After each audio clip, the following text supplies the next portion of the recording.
తాతల కాలం నాటి చింతపండుతో చట్నీ ఎలా చేయాలో ఈరోజు స్పెషల్. ఎలా చేయాలో చూద్దాం. చింతపండు చట్నీ కావాల్సినవి: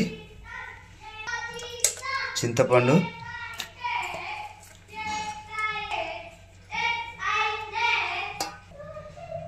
కారపొడి,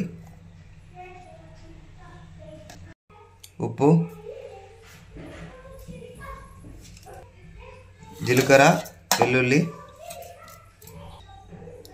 వీటిని ఇప్పుడు మిక్సీ పట్టుకోవాలి. సగం మిక్సీ పట్టిన తర్వాత ఉల్లిగడ్డ యాడ్ చేసుకోవాలి.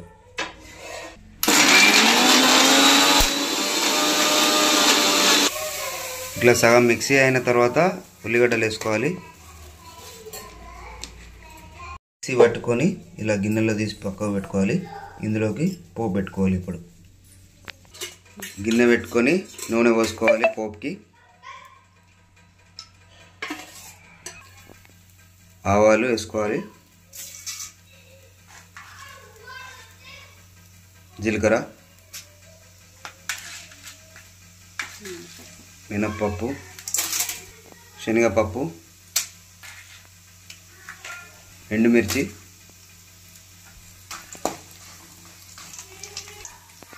కళ్యామాకు,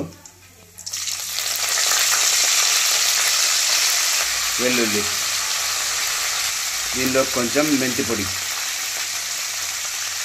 టేస్ట్ కోసం బాగుంటుంది. పసుపు వేసుకొని కలుపుకోవాలి.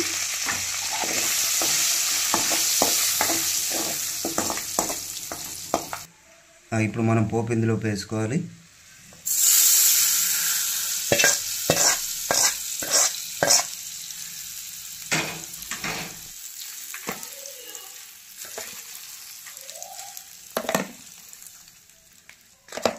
అంతే, ఎంతో రుచికరమైన కమ్మటి చట్నీ రెడీ.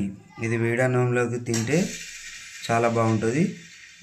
ఇది వెనుకటి కాలం రెసిపీ. వీడియో నచ్చితే like, share, comment, subscribe. Thank you.